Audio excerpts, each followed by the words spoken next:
Le docteur Guy Saint-John a été joint au téléphone par Blaise Testelin Nana.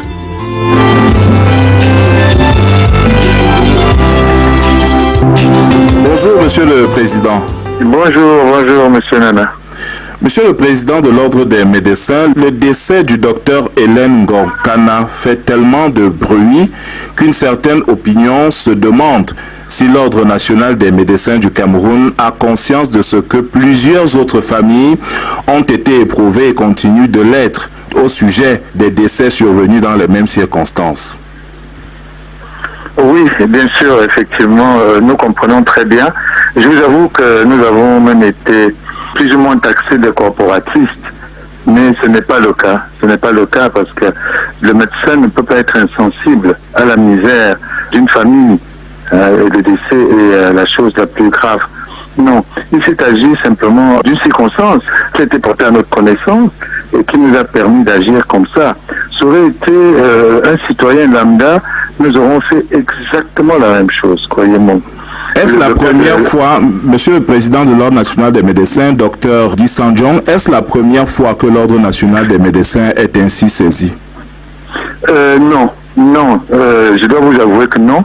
Nous avons une chambre de discipline au niveau de l'Ordre national des médecins qui tient lieu de tribunal. Vous savez que nous sommes une institution et la chambre de discipline, c'est une chambre paritaire, donc qui doit juger des erreurs, de la négligence ou des actes commis par les membres de cette institution qu'est l'Ordre national des médecins. Donc non, simplement cette fois-ci, il y a une médiatisation qui est compréhensible certes, mais qui à mon sens est même un peu surprenante. L'émotion est beaucoup plus forte que dans les autres cas. Mais il y a des cas, vous pouvez... D'ailleurs, pendant que nous étions en conférence hier, je peux vous le dire, il y a une journaliste qui doit nous écouter, qui venait intervenir pour sa sœur décédée, c'est un cas connu, et le médecin a été entendu la semaine dernière, elle-même sera entendue demain à 14h. C'est toujours, chaque fois qu'il est porté à notre connaissance un cas de décès ou alors une plainte par rapport à une prise en charge concernant un médecin, nous agissons toujours. Alors, au terme, docteur Guy Saint-John, au terme des enquêtes que vous avez menées, que les responsables du ministère de la Santé publique ont également menées, qu'est-ce qu'il faut prioritairement retenir? Est-ce la compétence des médecins qui sont intervenus dans ce cas-là? Ou alors, ce sont les conditions de prise en charge qui ont fait défaut? Disons, nous avons posé une question un peu colle. J'avoue que j'ai pris connaissance, en même temps que tout le monde, des conclusions des deux commissions. Alors, qu'est-ce qu'il faut retenir? C'est vrai qu'il y a des défaillances de la part des médecins. C'est ce qui a été relevé, on ne peut pas se le cacher.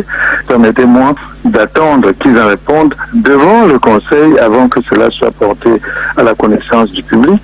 Pour le reste, la tutelle prendra ses responsabilités, à savoir les problèmes d'organisation, les problèmes d'administration. Parce que je sais que le ministre tient à ce que vraiment la démarche soit faite, que tout soit clair dans ce dossier, comme nous-mêmes. Donc nous sommes en parfaite synergie. Alors, au-delà maintenant des conditions effectives du processus de prise en charge de cette patiente, de manière générale dans les hôpitaux, ce que nous savons et ce que vous savez vous-même, docteur Guy Saint-John, c'est que aujourd'hui l'argent passe avant le devoir de secours. L'urgence vitale est signalée, mais on ne vous dit pas d'argent, pas de soins. C'est vrai, non, mais il y a des cas qu'on ne peut pas accepter. Un médecin ne peut pas mettre en avant l'argent, parce que nous prêtons serment, et dans cette prestation de serment, qui est une valeur éthique, on dit très bien au troisième point, vous donnerez votre soin à l'indigent, même s'il n'a pas de l'argent. Voilà.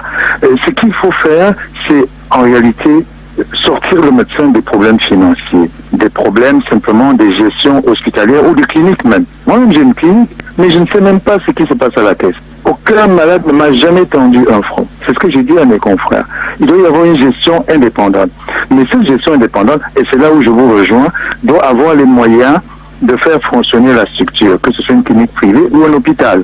Moi, je veux vous dire ce que moi je pense, c'est accélérer simplement l'assurance maladie universelle, comme au Rwanda, comme au Ghana, comme en partie en Côte d'Ivoire, comme au Sénégal, pour qu'il y ait une sécurité sociale. Ce que vous entendez, sécurité sociale chez les Européens, pour que tout Camerounais, quand il arrive dans un hôpital, que les problèmes matériels soient déjà résolus par une carte qui est la carte vitale.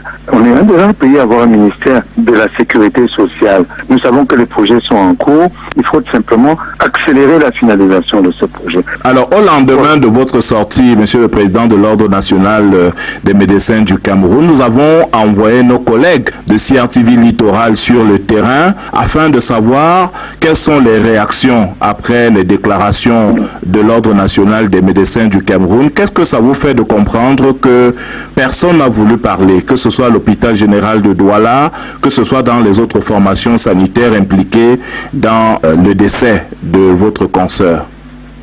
Mais je le comprends tout à fait. C'est parce que c'est trop tôt, M. Nanas.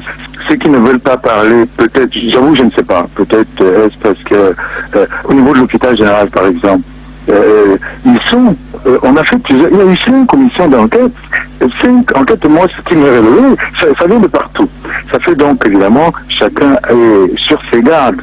Au-delà du décès de votre collègue, le docteur Hélène Gonkana, Monsieur le Président de l'Ordre national des médecins du Cameroun, que dites-vous à ces nombreuses familles camerounaises qui ont perdu l'un de leurs proches dans les mêmes conditions? L'Ordre des médecins a dans toutes les régions du Cameroun, il y a un bureau de 4 personnes. Les numéros sont connus, même en portable et sur toutes les fiches. Nous avons fait dernièrement une assemblée générale sur le certificat médical. On a reçu tout un lot de plaintes d'aide et nous sommes en train de traiter. Les médecins ayant signé cela sont convoqués. Ils savent que quand ils viennent déjà vers leur père, nous on ne peut pas nous raconter des histoires. Vous ne pouvez pas me raconter un vieux médecin comme moi, voilà, docteur, il est venu, il était déjà très fatigué. En 2 questions, je suis... Vous savez que les médecins, quand ils entendent parler de l'ordre, ils sont un peu inquiets, mais c'est parce que c'est ça, c'est la police. Ordre, ça veut dire ordre. Monsieur le Président de l'Ordre